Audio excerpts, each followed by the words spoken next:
اور بادشاہ نے کہا کہ میں دیکھتا ہوں کہ 7 گائے فریب ہے. بادشاہ کو ایک خواب آ گیا. 7 گایا ہے فریب بالکل موٹے، جن کو 7 لاگر گایا کھا گئی، جس کو بالکل 7 بالکل ہڈیاں دکھائی دے رہے، ایسا گایا اتنے موٹے گایوں کو کھا گئے.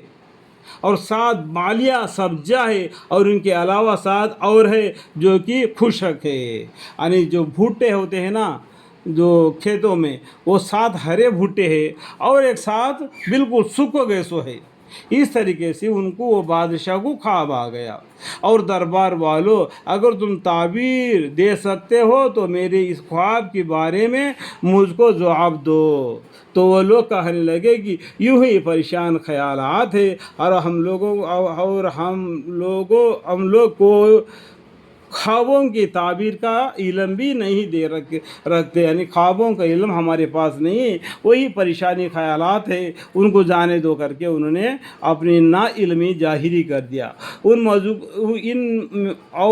مذکورہ 2 قیدیوں میں سے جو رہا گیا تھا، اس نے کہا کہ اور مدت کے بعد اس کو یوسف علیہ السلام کو وصیت کا خیال آیا. اس ٹائم پر یوسف علیہ السلام کا بات ان کو خیال آ گیا، جو رہا ہوا تھا، جو آقا کو شراب پلا رہا تھا، اس کی تعبیر کی خبر لائے دیتا ہوں کر کے کہہ دیا. آگے بولا آپ لوگ مجھ کو ذرا جانے کی اجازت دیجئے. وہ قید خانے میں پہنچا اور کہا کہ اے یوسف علیہ السلام، ایسے صدیق مجتمع، آپ ہم لوگوں کو اس خواب کی جواب یعنی تعبیر دیجئے کہ 7 گائے موٹی ہے، ان کو 7 دبلی گائیاں کھا گئی. یعنی 7 موٹے گایا ہے، اس کو 7 دبلی گائیاں کھا گئی. اور 7 بالے ہرے ہیں، اور اس کے علاوہ 7 خشک ہے، سوکھے ہوئے، تاکہ میں ان لوگوں کے پاس لوٹ کر جاؤں، تاکہ ان کو بھی معلوم ہو جائے ان کو بھی معلوم ہو جائے کہ اس کا خواب کا تعبیر، اس کا مطلب کیا ہے اللہ کی طرف سے.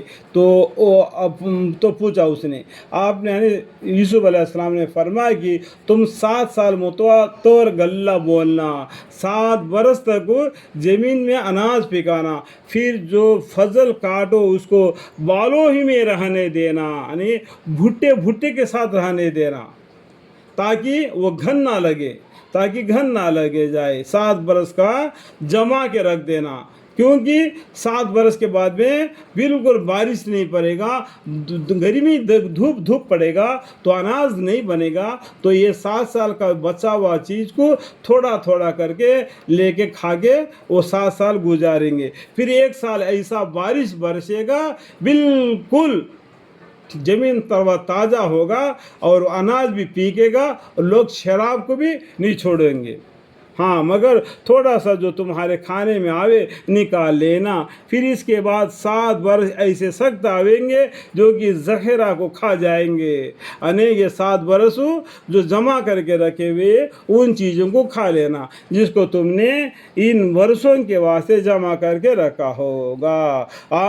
مگر تھوڑا سا جو رکھ چھوڑو گے، پھر اس کے بعد ایک برس ایسا آوے گا جس میں لوگوں کے لیے خوب بارش ہوگی، اور اس میں شراب بھی نہیں چھوڑیں گے. اس طریقے سے اس خواب کا تعبیر نے یوسف علیہ السلام نے بتا دیا، اور بادشاہ نے حکم دیا کہ ان کو میرے پاس لاؤ. جب یہ قید خانے سے جا کے وہ بادشاہ کو وہ جو شراب نچوڑ کو پلانے والا بتا دیا، تو بادشاہ نے بول دیا جو قید خانے میں جو یوسف علیہ السلام ہے ان کو میرے پاس لے آؤ. ان کے پاس اتنا علم ہے تو خوابوں کو علم بھی بول سکتے. پھر ان کو میرے پاس لے آؤ. پھر جب ان کے پاس قاصد پہنچا، آنے یوسف علیہ السلام نے فرمایا کہ تو اپنی سرکار کے پاس لوٹ کر جاؤ، پھر اس سے دریافت کر کہ ان عورتوں کا کیا حال ہے جنہوں نے اپنے ہاتھ کاٹ لیے تھے. تو یوسف علیہ السلام نے پوچھا، مجھے اتنا سال جیل خانے میں رہنا پڑا، تو ان عورتوں کا کیا حال ہے جو مجھے دیکھ کر اپنے ہاتھوں تک کاٹ لیے، ان کے بارے میں کیا ہے؟ تو وہ بولا میرا رب ان عورتوں کے فریق کو خوب جانتا ہے، جو دھوکہ دینا چاہتے ہیں وہ عورتیں یوسف علیہ السلام کو، ان کا فریق کو اللہ خوب جانتا ہے کر کے کہہ دیا۔ کہا کہ تمہارا کیا واقعہ ہے؟ جو بادشاہ بولتے ہیں کہ تمہارا کیا قصہ ہے، جب تم نے یوسف علیہ السلام سے اپنا مطلب کی خواہش کی، ان عورتوں سے ان بادشاہ نے پوچھا کہ کیا تم لوگوں نے یوسف علیہ السلام کے ساتھ ایسا برتاؤ کیا تھا؟ تو ان عورتوں نے جواب دیا کہ حاش للہ، ہم کو ان میں ذرا بھی تو برائی کا بات معلوم نہیں ہوئی۔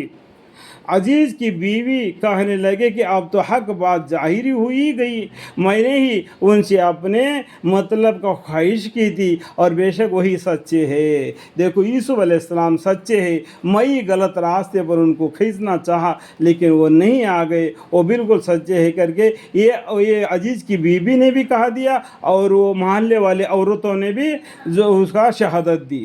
تو اب یوسف علیہ السلام نے فرمایا کہ یہ ہے تمام محض اس لیے، اس وجہ نے اس طریقے سے میں نے جو ان عورتوں کا داؤ بیچ کو لوگوں کے سامنے ظاہر کر دیا، اس لیے یہ یوسف علیہ السلام نے فرمایا کہ احتم محض اس وجہ سے ہے کہ اس کو یعنی عزیز کو یقین کے ساتھ معلوم ہو جائے کہ میں نے ان کے عدم موجودگی میں اس کے آبرو میں دست اندازی نہیں کی، اس کے گھر میں نہ رہنے کے وجہ سے ان کے عزت پر ہم نے ہاتھ نہیں ڈالا۔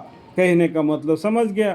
تو یقین کے ساتھ معلوم ہو جائے، اس عزیز کو یقین کے ساتھ معلوم ہو جائے کہ میں نے ان کے عدم موجودگی میں اس کے آبرو میں دست اندازی نہیں کی، اور یہ کہ اللہ خیانت کرنے والوں کو کے فریب کو جان چلنے نہیں دیتا، یعنی اللہ تعالیٰ خیانت کرنے والوں کے فریب کو چلنے نہیں دیتا۔ اللہم اغفر لی، اللہم اغفر لی، اللہم اغفر لی، اللہم اغفر لی، اللہم اغفر لی۔